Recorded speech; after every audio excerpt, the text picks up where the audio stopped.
The murder of 6-year-old JonBenet Ramsey captivated the nation and put her family under the microscope, with many speculating that her father, mother, brother, or all three were involved in her killing. How did you feel seeing her? A lot of sadness. I don't think I really fully grasped. Just like, after this, I won't see her. JonBenet Ramsey was only 6 when her life was cut short. For years, her family has dealt with harassment and speculation regarding JonBenet's death. An opportunity has finally arisen for Burke Ramsey to speak after remaining silent for 28 years. He has shared some events, some of which are truly heartbreaking. Let's dig into the real story of the tragedy of this beloved child star. Burke Ramsey's revelation nearly 3 decades ago, the heartbreaking story of JonBenet Ramsey captivated the world, leaving many grieved in their hearts. Before she was 6, her life was cut short when she was found dead within her family's basement, leaving a joyful opportunity for holiday cheer during Christmas, now just a reminder of loss. The older brother Burke Ramsey has chosen to share his experience with JonBenet, who many will find compelling. In 1996, the tragic event happened, and Burke was only 9 years old. He was placed in the public eye and viewed as perhaps a key witness, increasing scrutiny. Speculations swirled around the family's residence. Who could have entered the home? The threats that were possible from outside the home or inside the home? Now, Burke finds himself in his late 30s and recently had an interview with Dr. Phil. Burke recalled standing at JonBenet's funeral and that feeling of grappling as a child with death, the agony of standing there, and also that JonBenet was a once thriving beauty queen. Reports of such horrific events as her brutal death are enough for any family to bear. There was also the chilling ransom note that demanding $118,000 in ransom money, which tied to the company John Ramsey was a part of, and the bonus he had received. The ransom note was calculated, and that led investigators to suspect the perpetrator knew the home. Burke, the quiet little boy who slept through all the drama, has become the unwarranted target of suspicion. Burke's story humanizes the tragedy and reminds us of the emotional pain and the opportunity for healing in between the tragedy and the confusion. People wondered if Burke Ramsey actually realized what happened the night his sister JonBenet was killed. Burke responded, "No, I didn't hit her with a flashlight or a bat. I was in bed and I heard a noise downstairs and I was confused and worried that there was an intruder or someone in the house." Some commented on the fact that Burke seemed to smile during some portions of the interviews, and some experts went on to say that the smiles probably came from his nerves and weren't genuine smiles. There was a lot of media attention for Burke's first public comments, because he had never spoken publicly about what happened on that day, and it was media frenzy. The Ramsey family has been through quite a lot, and media frenzy trauma had a deep psychological effect on them. John Ramsey recalled a moment of terrible pain when Burke saw a newspaper that accused him, and Burke began to cry in the grocery store. Even with all the pressure, John and Patty Ramsey worked to protect Burke and keep his life as normal as they could. Investigators found possible evidence in the Ramsey house, including a flashlight and the tip of a paintbrush, but there was no evidence of forced entry. So they directed their attention to the family, with some speculating Burke accidentally came to harm to JonBenet, but no evidence supported this. Since then, Burke has remained quietly working as a software engineer. Burke recently broke his silence about the case. While experts examined and analyzed his body language, JonBenet's death remains unsolved.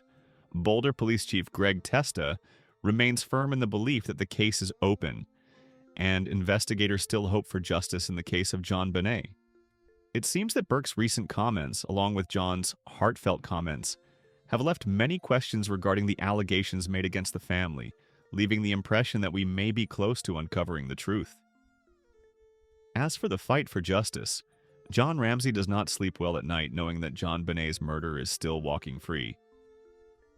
John carries heavy pain because there has been no justice, and he believes justice would not have been as evasive if law enforcement had done their jobs right, because instead of focusing on the suspected murderer, they would have found the real culprit.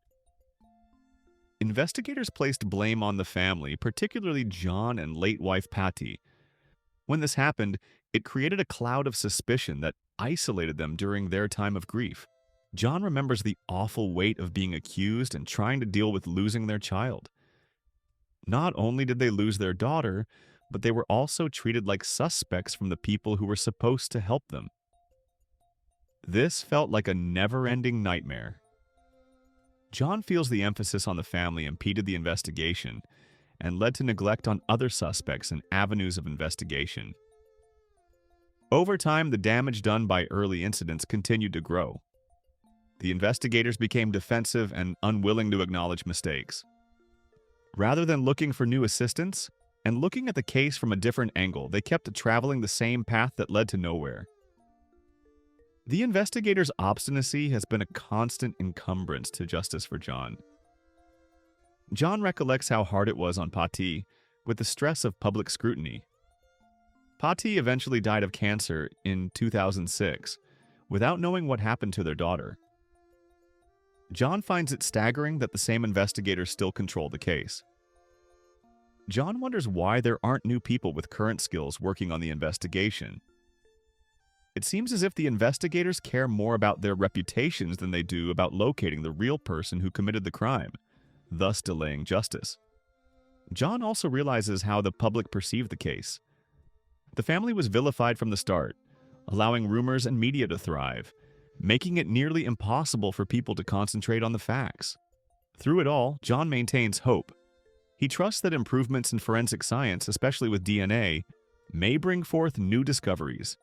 His hope is that investigators of the case may come forth and view the case, now with new scrutiny, with new eyes and the tools of today. He wants to know the truth. John's pursuit of the case is not driven by revenge, but from the need for justice for JonBenet and, more importantly, to ensure that other families on the receiving end of similar tragedies are spared. It's about making sure no one gets hurt because of the actions of whoever did this. John stated that after 28 years later, it is still a fascination. Plus, his remarks on his DNA last year has people thinking, maybe there is hope. Nothing is owed anymore. The murder of a laughing child star, almost turning 35 years old today, JonBenet Ramsey, who is instead regarded as just a 6-year-old who lost her life too soon.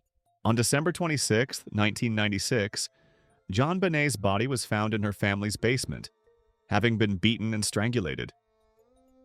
JonBenet's case went on to be synonymous with this and still remains unsolved more than 25 years later. The whirlwind of activity began on Christmas Day morning when her mom and dad found a ransom letter demanding $118,000 for JonBenet's safe return. In a matter of hours, the police compromised the crime scene when the police did not properly secure the home. John Ramsey, JonBenet's father, found her body after a detective told him to check the house. What started as hope quickly turned to despair when he learned she was dead, with the remorse of feeling wrongly accused while the person responsible was free. The public investigation was plagued, however, by leaks, sensationalism, and unfair media scrutiny. Many blamed JonBenet's parents for allowing their daughter to participate in beauty pageants. Patti Ramsey passed away in 2006 from cancer without knowing who violated her daughter. In 2008, DNA evidence was used to clear John and Patti, and still, the case is unsolved. In 2018, new DNA was published on a long, sought-after criminal, refreshing John's hope. According to DNA consultant C.C. Moore, she believes she could identify the suspect if they could review the evidence. John wants the Boulder police to take the opportunity to have all DNA samples re-examined with current DNA evaluations, but he feels they don't want to because of past suspicions about him and Patti. John has contacted Colorado's governor to help stay the samples and is totally committed to try to charge JonBenet's murderers.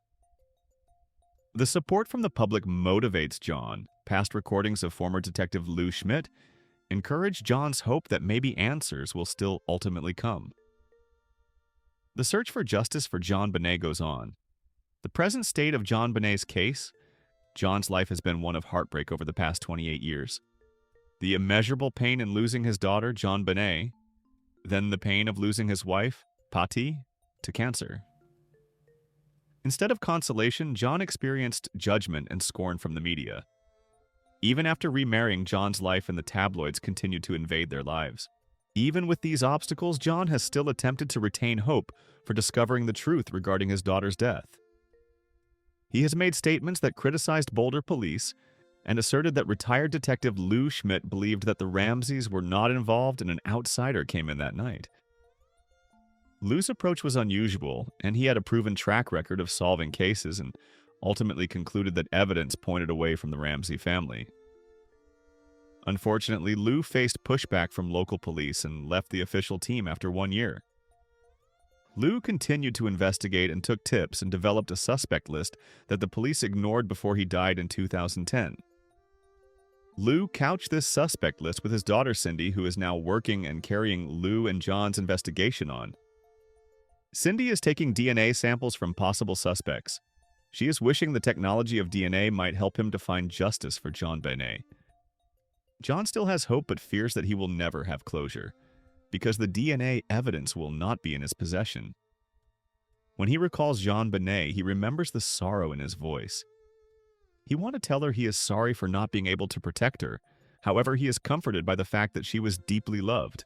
Upon reflection on the tragic story of JonBenet Ramsey, we would love to hear your thoughts about it in the comment section below. What are your opinions on Burke's stories?